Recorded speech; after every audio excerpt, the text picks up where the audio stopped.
Bismillahirrahmanirrahim. Assalamualaikum warahmatullahi wabarakatuh. Alhamdulillah. Alhamdulillah, tsumma alhamdulillah. Nahmaduhu wa nasta'inuhu wa nastaghfiruh. Wa na'udzu billahi min syururi anfusina wa min sayyiati a'malina. May yahdihillahu fala mudilla lahu wa may yudlil fala hadiya lahu. Ashhadu an la ilaha illallah wa ashhadu anna Muhammadan abduhu wa rasuluh sayyidul jinni wal bashar. Wa qala rabbi shrah li sadri wa yassir li amri wahlul 'uqdatam min lisani yafqahu qawli. Rabbana zidna ilma warzuqna fahma. Allahumma faqihna fid din wa 'allimna ta'wil, amma ba'd. Alhamdulillah, sama-sama kita merafakkan sebanyak-banyak kesyukuran pada Allah Subhanahu wa taala kerana pada hari ini kita dapat hadir ke rumah Allah Ta'ala untuk bersiap-siap sedia untuk kita akan menunaikan solat fardu Jumaat. Dan Alhamdulillah, dengan izin dan hidayah daripada Allah Subhanahu Wa Ta'ala, kita telah pun sampai pada minggu yang terakhir Ramadan. Kita harap Allah Ta'ala bagi keizinan pada kita ataupun menyampaikan kita pada akhir Ramadan dan kita keluar daripada Ramadan itu seperti mana orang yang mendapat keampunan. Tidak banyak permintaan kita, iaitu kita minta Allah Ta'ala ampunkan dosa-dosa kita. Kerana kita pernah sebut bahawa Ramadan ini adalah bulan maghfirah, bulan akan diampunkan dosa. Jadi selain kita minta pada Allah Ta'ala petunjuk, pelbagai petunjuk untuk hidup kita di dunia ini, benda yang paling besar kita minta adalah supaya Allah Ta'ala ampunkan dosa kita. Kerana kita ini tak lari daripada melakukan dosa, kerana barangkali dosa itulah yang nanti yang akan menjadi penghalang untuk kita masuk dalam syurga Allah Ta'ala.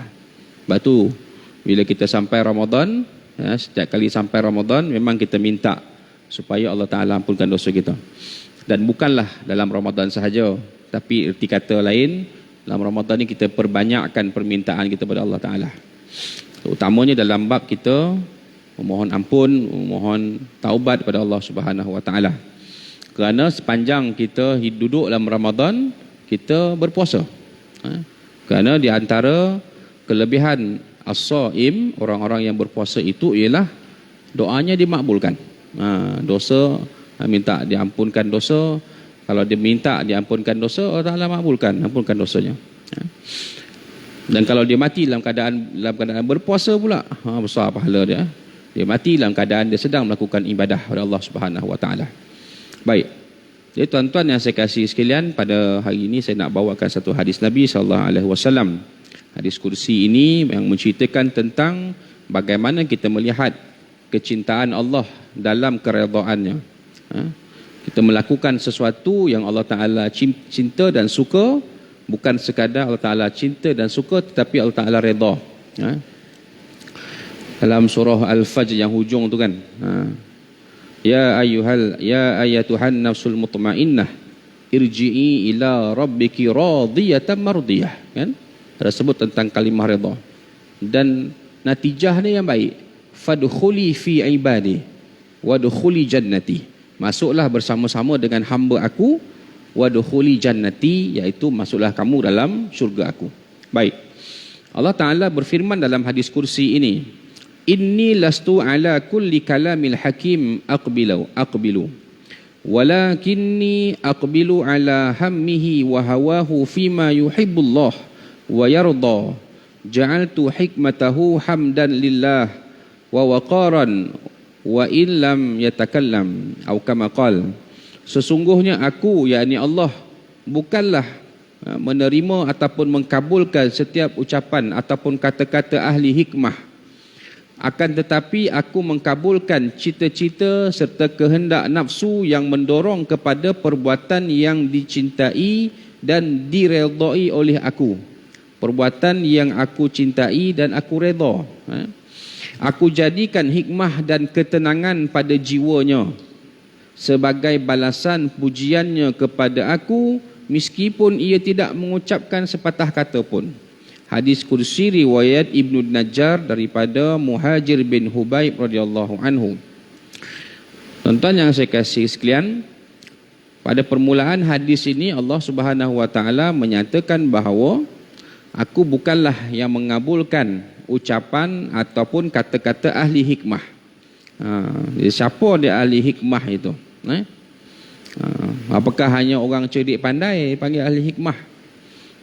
Yang kita dapat tengok dalam kitab ini dikata pun ada juga yang mengatakan bahawa Al-Hakim itu ialah orang yang mendalami segala ilmu dengan teliti dan mendalam, sedangkan hikmah ialah kesesuaian antara yang hak dengan ilmu dan akal, dan mengetahui segala yang ada dan berbuat yang baik. Kita ambil yang tu.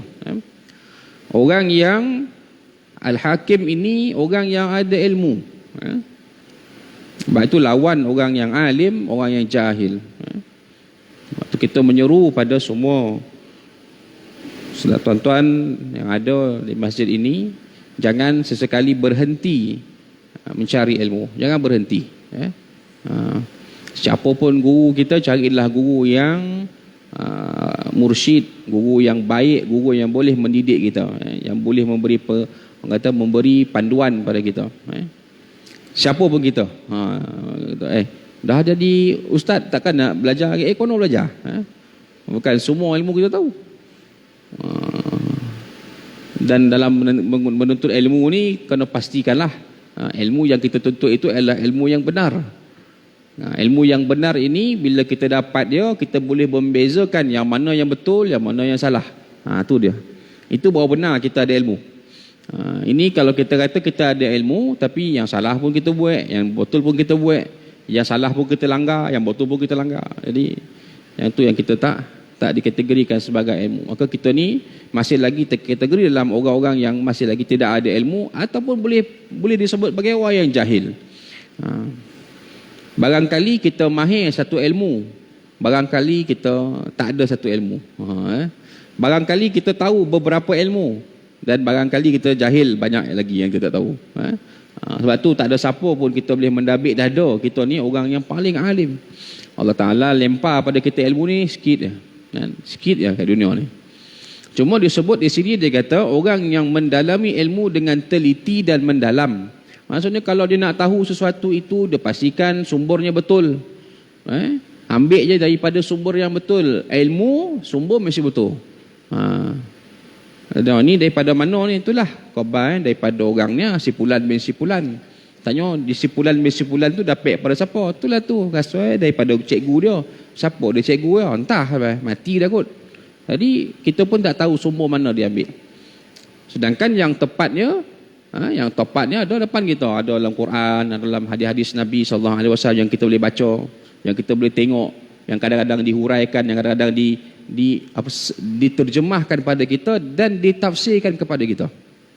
Di kojo-kojo orang dahulu ni, as-sabiqun al-awwalun ni, yang dahulu ni, yang antara orang-orang yang rapat zaman dia dengan Nabi SAW ini, kojo dia tadi menorangkan, cari apa lagi perkara yang boleh boleh memberi kemudahan kepada orang yang masa akan datang untuk dia menyelesaikan masalah. Tentang kerana Imam Nawawi rahimahullah kan, pernah kan? Imam Nawawi rahmatullahi alaih kan? Imam Nawawi ni dia tak kahwin, dan Imam Nawawi ni dia ni tidak pernah mengajarkan haji. Tapi tuan-tuan buka lah kitab mazhab dia, kitab mazhab Syafi'i yang dia hurai tu, kitab Ar-Raudhah kan? Tuan-tuan akan jumpa tuan-tuan bab mengerjakan haji. Bahkan di antara perkara yang paling orang mudah faham, benda yang disyarahkan oleh Imam Nawawi. Kerana dia ambil daripada sumber, dia ambil daripada benda yang betul. Dia bukan agak-agak lah. Walaupun dia tidak pernah mengerjakan haji. Begitu juga dengan bab munakahat, bab perkahwinan, dia tidak pernah berkahwin, tapi dia boleh menghuraikan tentang perkahwinan itu lebih daripada orang yang pernah berkahwin. Kerana ambil pada sumber, kerana dia belajar. Itu di antara contoh. Dan disebut di sini, sedangkan hikmah ialah kesesuaian di antara yang hak dengan ilmu dan akal. Sesuai antara yang hak dengan ilmu dengan akal, dan mengetahui segala yang ada dan berbuat yang baik. Ending tu yang kita nak. Sekadar tahu tapi tak berbuat apa-apa, tak ada apa-apa. Tahu tak? Tahu tapi tak buat. Berapa ramai yang tahu tentang Ramadan ni dia berpuasa? Semua tahu. Kalau kita pergi tanya seluruh orang di dalam Negeri Sembilan ni yang Muslim, kita tanya, tahu tak Ramadan ni bulan apa? Semua akan jawab, takkan tak roti. Untuk kecil dulu takkan abah kau tak ajar. Ya betul. Tapi berapa ramai yang mengamalkan benda yang ada dalam Ramadan ini? Berapa ramai yang berusaha menghidupkan Ramadan ni? Berapa ramai yang cuba menghayati Ramadan ini? Berapa ramai? Ya? Mudah-mudahan tuan-tuan dan saya Allah Ta'ala pilih. Itu ya, kita minta. Ya? Buat banyak ke, sikit ke, istiqamah ke, tak istiqamah, kita minta Allah Ta'ala. Ya? Baik. Dan Allah Ta'ala juga sebut, walakinni aqbalu ala hammihi wa hawahu fima yuhibbullah wa yardah. Dan akan tetapi aku mengkabulkan cita-cita serta kehendak nafsu yang mendorong kepada perbuatan yang aku cintai dan aku redha. Maknanya orang yang buat satu benda lalu dia tahu benda itu Allah Ta'ala suka. Baik. Bila Allah Ta'ala suka maka dia buat. Dia tahu benda tu Allah tak redha, dia buat. Bukan sekadar dia tahu tapi dia cuba buat. Disebut dalam Quran, dia kata inna sa'ata atiyatun akadu ukhfiha litujza kullu nafsin bima tas'a fala yusaddannaka anha man la yu'minu biha wattaba'a hawahu fatarda. Sesungguhnya hari kiamat itu tetap akan datang. Yang aku sengaja sembunyikan masa datangnya. Allah Ta'ala sebut akadu ukhfiha. Memang aku sengaja sembunyikan. Dia akan sampai. Aku cerita banyak dalam Quran. Ada surah Al-Qiyamah, surah juzuk 30, juzuk 29 ni, manjang cerita pasal hari kiamat, hari akhirat, pada syurga, pasal neraka, cerita pasal tu. Diulang-ulang-ulang, memang banyak pun diceritakan. Kata-kata akadu ukhfiha, aku saja sembunyikan. Bila berlaku aku sembunyikan. Supaya tiap-tiap diri itu, kullu nafsin, setiap jiwa itu dibalas akan apa yang dia usahakan. Kullu nafsin bima tas'ah. Kita pernah sebut dulu kan, buat ibadah ada usaha, nak buat maksiat lagi kau nak berusaha. Jarang orang beli nombor ekor free ni, jarang. Dia boli nombor ekor tu pun dah usaha kena boli kan, beratur panjang. Macam orang nak pergi beli barang, kau nak beratur, beli nombor ekor pun kau nak beratur. Kau nak usaha. Kalau orang kau nak usaha pergi ibadah, setiap langkah tu pergi ibadah, dapat pahala. Dikira pahala langkah tu tadi. Jangan pakat balik kan jalan kaki, jangan tinggal kereta lah ya. Balik kan, balik pada masjid tinggal kereta. Apa Ustaz Qabbal langkah tu Allah tak nak kira. Ya betul. Jangan letak codik warna, baliklah naik kereta. Nak pergi ke satu tempat maksiat, contoh beli nombor ekor tu, kena jalan tu. Sekarang ni online Ustaz. Kau online pun nak kena boli juga handphone. Nak kena boli juga line telefon. Kena ada usaha. Mana ada tak usaha? Mana ada orang bagi benda maksiat ni free, semua berbayar. Tuan-tuan tengok arak tu dengan air mineral, jauh beza dia punya harga tu. Mana ada harga arak 50 sen. Air mineral lepek 50 sen. Mana ada? Kan susah tu kan. Baik. Kullu nafsin bima tas'a fala yasuddannaka anha man la yu'minu biha wattaba'a hawaha fatarda. Maka janganlah engkau dihalangi daripada mempercayainya oleh orang yang tidak beriman kepadanya. Serta ia menurut hawa nafsunya. Yang kebanyakan orang terhalang daripada mengetahui akan hari akhirat ni kerana menurut hawa nafsunya. Apa dia? Nafsu dia menafikan bahawa tak, kita boleh hidup lagi. Kita ni tak ada hari kiamat ni. Buatlah sesuka hati kita. Buatlah apa sahaja kat muka bumi ni. Tak ada apa-apa. Yang menafikan tu datang pada hawa nafsu dia. Kerana apa yang dia rasa, apa yang dia dapat, apa yang dia tengok, apa yang dia alami setiap hari itu, semuanya hanyalah memenuhi hawa nafsu dia sahaja. Sebab tu puasa ni, di antara dia sebut, objektif utama puasa tu adalah mengekang ataupun mengawal nafsu manusia ni. Puasa ni benda halal. Waktu ni kalau kau kan boleh makan, boleh. Tapi bila ada perintah puasa, benda yang halal tu tak boleh makan. Jadi benda tu mengokang benda yang melibatkan nafsu kita. Ni puasa lah ni yang kita terus buat kan. Bakili 5 hari ni ya. Sekarang ni dah tak tanya berapa hari puasa. Apa soalan sekarang? Berapa hari nak raya kan? Sekarang soalan sekarang. Biasalah kita kan, berapa hari nak tanya dah boleh hujung raya belum? Bilal dah boleh hujung raya belum? Itulah dia. Orang rumah dah siap jahit dah. Itu soalan hari ni lah, dah hujung-hujung kan. Awal-awal dulu berapa hari puasa dah ni? Dah hujung-hujung ni berapa hari dia nak raya? Ara'aita man ittakhadha ilahahu hawa.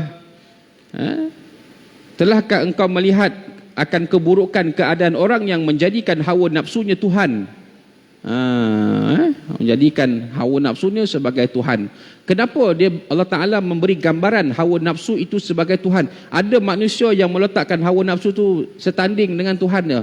Dia bukan sembah hawa nafsu, dia bukan melibatkan penyembahan, pengabdian dia pada hawa nafsu, tapi dia ni menurut segala apa yang dituntut oleh nafsu dia, turut.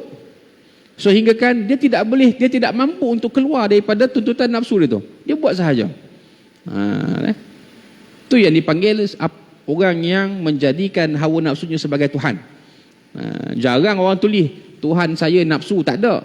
Tak ada orang tulis, tapi perbuatannya, tindakannya, kelakuannya yang menunjukkan seperti itu. Afa anta takunu alaihi wakila, maka dapatkah engkau menjadi pengawas ataupun yang menjaga, memelihara mereka daripada jalan yang sesat? Allah Ta'ala sebut dalam Quran. Fa illam yastajibu laka fa'lam annama yattabi'una ahwa'ahum wa man adallu mimman ittaba'a hawahu bighairi huda min Allah innallaha la yahdil qawmaz zalimin.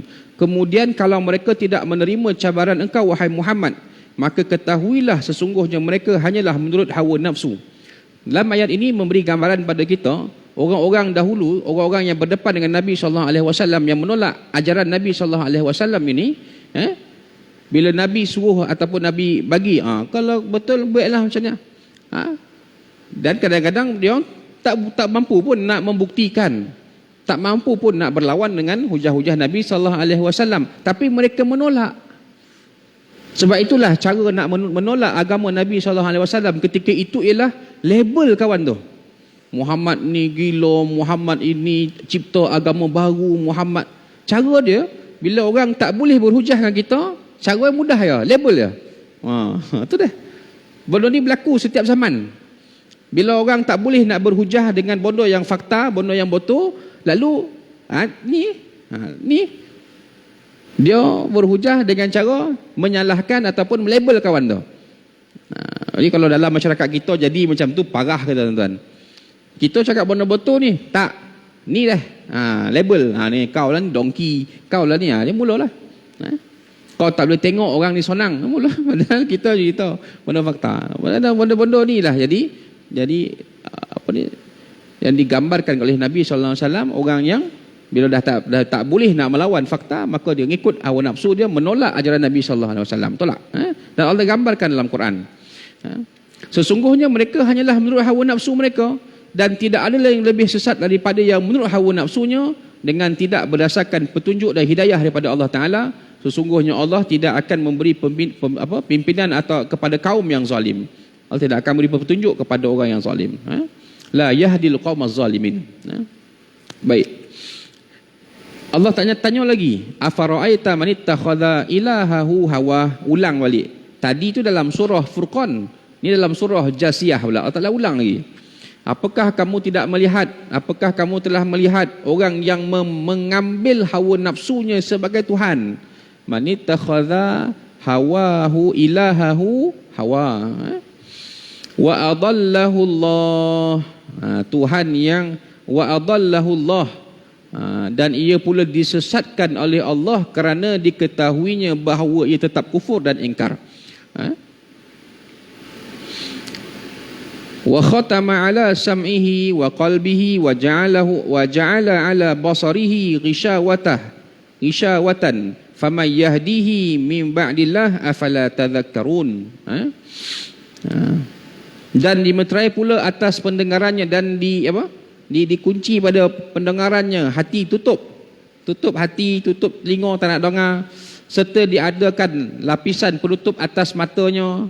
Ini tuan-tuan boleh tengok dalam sirah Nabi Nuh alaihi salam. Dalam surah Nuh tu tuan-tuan tengok, Bagaimana umat Nabi Nuh, bila Nabi Nuh berdakwah kepada umat dia, mereka pun menutup menutup telinga, buat-buat. Bila Nabi Nuh menyeru kepada mereka, dia tutup tangan, masukkan tangan ni dalam telinga, tutup, tak nak dengar. Tu dah. Jadi kita ya, orang beriman ni kan, ni telinga Allah Ta'ala beri ni untuk kita mendengar. Barangkali boleh dengar nasihat, barangkali boleh dengar benda tak elok. Jadi tuan-tuan pilih tuan-tuan pilih untuk dengar benda yang elok atau benda tak elok. Sama juga dengan mata, nak melihat benda yang baik atau melihat benda maksiat. Jadi tuan-tuan pilih. Begitu juga dengan mulut, tuan-tuan pilih nak bercakap benda yang baik atau tuan-tuan bercakap benda tak elok. Begitu juga dengan perut. Semua ini ada tuntutan nafsu dia, tuan-tuan. Semua ni ada tuntutan nafsu dah. Telinga ada tuntutan nafsu untuk mendengar benda tak elok. Mata ada tuntutan nafsu untuk menengok benda tak elok. Mulut ada benda tuntutan untuk bercakap benda tak elok. Perut tuntutan benda nak masuk dalam benda nak dimasukkan dalam perut ini. Bila bab nafsu dia mesti nak masuk benda yang mana ada benda baik benda nafsu ni kan. Bisa minta benda yang makan pun kalau berlebih, makan ikut nafsu berlebih pun tak elok untuk badan kita. Ini kan benda yang haram. Ini Ramadan tapi makan benda yang haram. Makan puasa rasuah makan juga, ambil duit bagi anak makan, bagi puasa tapi duit curi juga. Jadi itu yang dipanggil orang yang mengikut meruntun hawa nafsu dia. Walaupun kadang-kadang dalam pada mereka melakukan ibadah. Baik. Dan dalam beberapa hadis Allah Subhanahu Wa Taala ada sebut tentang perkara-perkara yang Allah Taala suka. Innallaha yuhibbu idza amali ahadikum amalan ayutqinu. Sesungguhnya Allah sangat suka amalan seseorang itu yang dilakukan dengan teliti, rapi. Contoh solat. Orang semayang laju, bagi dia yang penting solat. Maka nipihlah pahala solat dia. Ada orang cuba solat dengan baik, sempurna, maka besarlah amalan pahala solat dia. Ada orang was-was pula dalam semayang. Asyik kono ganggu, kono kacau, semayang pula, kerjakan lupa, kerjakan habis. Maka orang begini tak tahulah pahala nak dibawa tu macam mana. Tapi Allah Ta'ala memang sebut, Nabi pun sebut pada kita, Allah Ta'ala suka amalan yang dilakukan dengan rapi, teliti. Rapi, teliti, jangan sampai was-was. Lepas tu dia datang dengan ilmu. Innallaha yuhibbu syabba alladhi yafna syababahu fi ta'atillah. Allah menyukai pemuda yang menghabiskan masa mudanya untuk taat berbakti pada Allah Ta'ala. Kau ada budak muda, Kojo juga jangan lupa semayang. Kojo juga jangan lupa puasa. Kojo juga jangan usiklah benda-benda haram. Innallaha afuun yuhibbul afwa. Sesungguhnya Allah itu Maha Pengampun, Maha Pemaaf, dan dia menyukai orang dia menyukai kemaafan. Tuan-tuan dalam Ramadan tuan-tuan berdoa apa? Allahumma inna nas'aluka ridhaka wal jannah wa na'udzubika min sakhatika wan nar. Allahumma innaka afun karim. Allahumma innaka afun karim tuhibbu afwa fa'fu anna. Ini doa yang diajar oleh Nabi sallallahu alaihi wasallam. Jadi ulang doa ni. Engkau suka pada yang memohon ampun. Jadi kau ampunkanlah orang yang mohon ampun ni. Siapa dia? Aku yang mohon ampun ni. Kau lain aku. Kami ni. Imam doa, ampun. Ya Allah, ampunkan kami ni. Engkau suka pada orang yang minta ampun. Yuhibbu afwa fa'fu anna, maka ampunkanlah dosa kami. Innallaha yuhibbul ighasatal lahfan. Sesungguhnya Allah menyukai bantuan dan pertolongan daripada orang yang dalam kesusahan, orang yang ditimpa malapetaka. Jadi bila ada kalimah-kalimah innallaha yuhibbu, itulah di antara perkara yang kita kena ambil, kita cuba buat. Kerana semua itu perkara yang Allah Ta'ala suka, itu dia membawa kepada keridaan Allah Ta'ala. Sebagai penutup tuan-tuan buka dalam surah Bayyinah tu. Yang ujung sekali. Innal ladzina amanu wa amilus solihati ulaika hum khairul bariyah. Jazaohum inda rabbihim. Jazaohum, Allah Ta'ala bagi ganjaran pada mereka. Inda rabbihim, di sisi Allah Ta'ala. Jannatu adnin, syurga adni. Tajri min tahtihal anhar, yang mengalir sungai di bawahnya. Khalidina fiha abada, maka kekallah dia dalam itu selama-lamanya. Radiyallahu anhum wa radu'an. Kalimah apa tuan-tuan? Redha. Orang beriman dia akan buat perkara-perkara yang Allah Ta'ala suka. Jauh tinggalkan perkara yang Allah Ta'ala benci. makruh ke, jadi kita dah faham perkataan makruh tu bonci, yang tak disukai, maka cepet-cepet lah tinggalkan. Faham tu? Ramai yang buat benda makruh ni, tak apa Ustaz, ulama khabar fatwa makruh ni, saya buat buat macam mana kan? Daripada kocik lagi saya buat. Ya betul, daripada kocik. Takkan dah bosan tak nak tinggal lah. Benda makruh ni. Apa dia benda makruh tu? Tuan-tuan faham si lah. Jadi kalau perlu tinggalkan, tinggal. Sebab orang beriman dia akan buat benda yang Allah Taala suka, dia akan tinggal benda yang Allah Taala benci. Tu ya. Radhiyallahu anhum wa radu'an dzalika liman khasyiya rabbah. Itulah mereka yang takut akan Allah Subhanahu wa taala. Jadi tuan-tuan depan saya, di antaranya yang sedang berpuasa ni, kenapa kita melakukan ibadah puasa? Satu, perintah Allah Taala. Yang kedua, takut kepada Allah Taala. Puasa ni sebab takut ke? Ya, Allah Taala tu kata siapa yang tak puasa dia akan menerima hukuman. Sengaja langgar perintah Allah Taala. Tetapi bukan sekadar khasyah itu takut kerana takut itu. Takut khasyah itu bukan takut kita lari pada Allah, tapi makin kita buat. Ni beza. Khasyatullah bukan kita lari pada Allah. Makna kita takut dengan Allah Ta'ala ni bukan kita tinggalkan amalan tu, tetapi kita buat. Berbeza dengan kita takut dengan makhluk, kita lari pada dia. Kita nampak polis kejar, kita main mau cucu, datang polis ngatuk-atuk lari. Kenapa lari? Kerana takut polis saman. Takut. Jarang atuk tak lari, tiba-tiba atuk lari pula. Kerana takut. Tapi itu takut kepada benda yang tidak berkaitan dengan khasyatullah. Khasyatullah takut tapi makin buat. Makin takut dengan Allah Ta'ala, solat. Tapi kalau dia tinggal solat, dia tak takut dengan Allah Ta'ala. Jadi kita nampak masa pun dah menghampiri nak masuk waktu. Jadi inilah panduan kita pada hari ini, dan kita harap ini minggu terakhir Ramadan, Jumaat dan ni kita akan minggu depan kita akan menyambut Idul Fitri, dan kita harap kita keluar daripada Ramadan ini kita ada azam baru, semangat baru.